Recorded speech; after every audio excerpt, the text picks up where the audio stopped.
তো নমস্কার বন্ধুরা, আজকে আবার রান্নার একটা নতুন পর্বে তোমাদের সবাইকে স্বাগত জানালাম। তো আজকে আমি কি বানাবো তোমাদের বলে দিই। প্রথমেই বলে দিই, আজকে বানাবো আমি কুমড়ো শাকের পাতলা ঝোল। তো কুমড়ো শাকটা তো আমি পরে দেখাচ্ছি, তার মধ্যে কিন্তু আলু দেবো। আর এখানে দেখো আমি অনেকটা পটল নিয়ে নিয়েছি, ঝুড়িতে দেখো ঝুড়ি ভর্তি পটল। তো পটল দিয়ে আমি আজকে কি বানাবো, পটল দিয়ে আজকে আমি পটল ভর্তা বানাবো খুব সুন্দর করে, এবং এটি মুখরোচক হয়। যারা ভর্তা বা বাটা খেতে ভালোবাসে তারা কিন্তু এটা একবার ট্রাই করতে পারো, দারুণ আইডিয়া, দারুণ লাগে খেতে। তো এখানে পেঁয়াজ রসুন সবই নিয়ে নিয়েছি। আর আজকে আমি কাঁচা লঙ্কা, কাঁচা পাকা লঙ্কার ঝালে কিন্তু রান্না করব।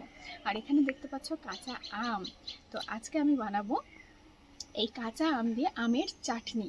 তো দারুণ লাগে খেতে। তোমরা কিন্তু অবশ্যই বাড়িতে এই রেসিপিটা ট্রাই করতে পারো, খুব সুন্দর হয় খেতে। তো এই তিনটে রেসিপি দেখার জন্য পুরো ভিডিওটা দেখো। দেখার পর যদি ভালো লেগে থাকে অবশ্যই একটা লাইক করে দিও, ভিডিওটি শেয়ার করে দিও। যারা যারা ইউটিউব থেকে দেখছো অবশ্যই কিন্তু সাবস্ক্রাইব করে নিও, আর যারা যারা ফেসবুক থেকে দেখছো অবশ্যই কিন্তু ফলো করে নিও। তো বন্ধুরা, বেশি দেরি করবো না, চলো রান্নাঘরে যাওয়া যাক। তো চলো তোমাদের কুমড়ো শাকটা দেখিয়ে দিই। এখানে দেখতে পাচ্ছ কুমড়ো শাক রয়েছে, আর এর থেকে কিন্তু আমি এই যে একদমই যে আগার অংশটা সেটা কিন্তু কেটে ধুয়ে নিয়ে নেব।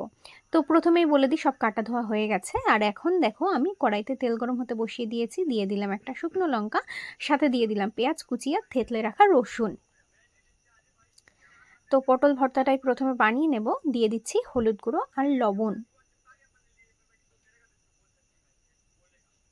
পেঁয়াজ আর রসুনটা একটু ভালো করে লাল লাল করে ভেজে নেব।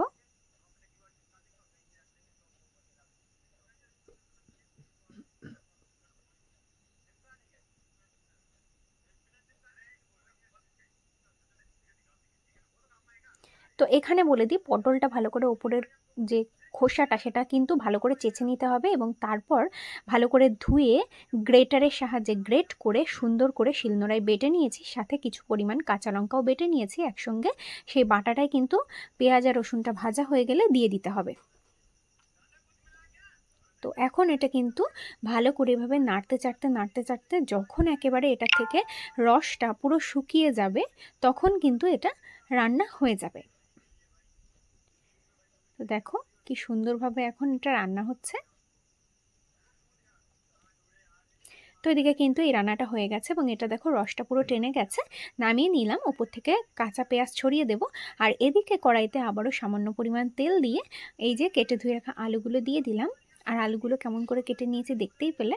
আর এই রান্নাটা কিন্তু সামান্য তেল দিয়েই আলুটা ভাজতে হবে, খুবই সামান্য।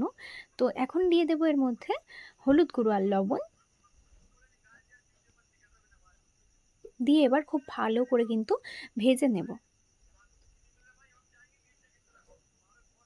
তো হালকা করে এই আলু আর আলুটা ভেজে নিয়েছি। এখন দিয়ে দেব চেরা কাঁচা পাকা লঙ্কা, সাথে দিয়ে দিচ্ছি পরিমাণ মতো জল।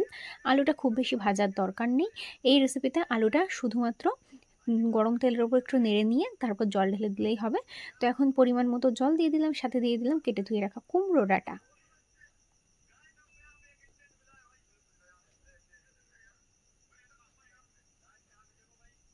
তো একদমই তরতাজা, গাছের থেকে কেটে নিয়ে এসেই রান্না করা, তার মানে বুঝতে পারছো ঠিক কতটা স্বাদ হবে এটার।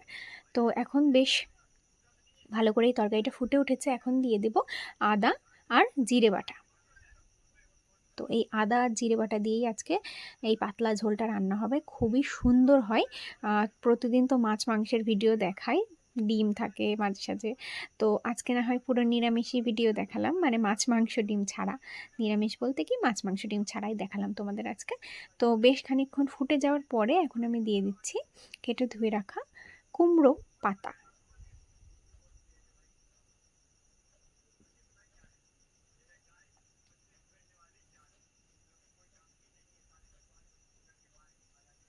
এখন চাপা দিয়ে কুমড়ো ডাঁটা আলু খুব ভালো করে সেদ্ধ করে নেব।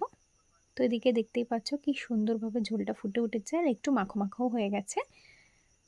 তো এই রকম হালকা পাতলা কুমড়ো ডাঁটার ঝোল খেতে কে কে ভালোবাসো গরম ভাতে সেটা কিন্তু জানিও।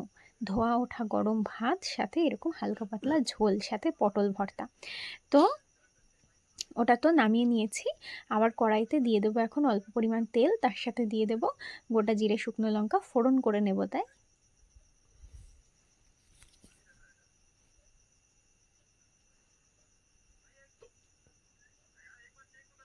তো এখন ভালো করে ফোড়ন করে নেওয়ার পর দিয়ে দেবো আমি সমস্ত সবজি সাথে ঝোলটা।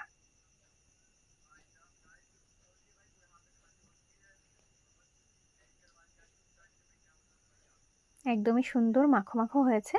আর এগুলো দেখেই তো একদম মন ভরে যাচ্ছে, এত সুন্দর পুরো গাছের থেকে কেটে সাথে সাথে রান্না করা, টাটকা তরতাজা। তো এদিকে দেখতেই পাচ্ছ আমার রান্নাটা কিন্তু হয়েই এসেছে।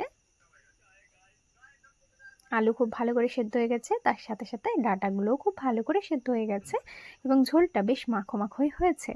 পাতাও তো খুব ভালো করে সেদ্ধ হয়ে গেছে। এখন এটা নামিয়ে নেব।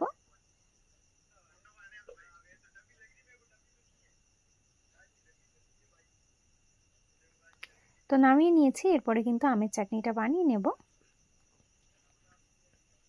তার জন্য দেখো এখানে শুকনো কড়াইতে কিন্তু দিয়ে দিচ্ছি প্রথমে চিনি, তবে বলে রাখি গ্যাসটা কিন্তু অনই আছে। তো এখন এই চিনিটা একটু গলিয়ে নেব, তার জন্য দিয়ে দেব সামান্য পরিমাণ জল। এবার চিনিটা ভালো করে কিন্তু গলিয়ে নেব। আমের এই জেলি চাটনিটা বানানোর প্রসেস কিন্তু এটাই। তো যখনই চিনিটা গলে যাবে তখন কিন্তু এইভাবে ফেনা ফেনা হয়ে যাবে এবং সেই মুহূর্তে দিয়ে দিতে হবে কেটে ধুয়ে রাখা আমগুলো। আজকে আমি আঠিয়া ব্যবহার করলাম। তো যখনই দেখবে এই যে এরকম ফুটতে ফুটতে ফুটতে ফুটতে আমগুলো ট্রান্সপারেন্ট হয়ে যাবে, তখনই কিন্তু নামিয়ে নিতে হবে। তো দেখতেই পাচ্ছ আমার কিন্তু এই যে হয়ে গেছে। তো এটা খানিকক্ষণ রেখে দিলেই দেখবে একদম জেলির মতো দেখতে হয়ে গেছে। তো বন্ধুরা, আমার আজকের এই রেসিপিগুলো কেমন লাগলো জানিও, ভালো লাগলে লাইক করে দিও, শেয়ার করে দিও। আর কে কি রান্নার রেসিপি দেখতে চাও জানিও। সবাই আমার পাশে থেকো, অবশ্যই সাবস্ক্রাইব করে নাও, ফলো করে নাও। তো আজকের মতো ভিডিও এখানেই শেষ করছি, টাটা।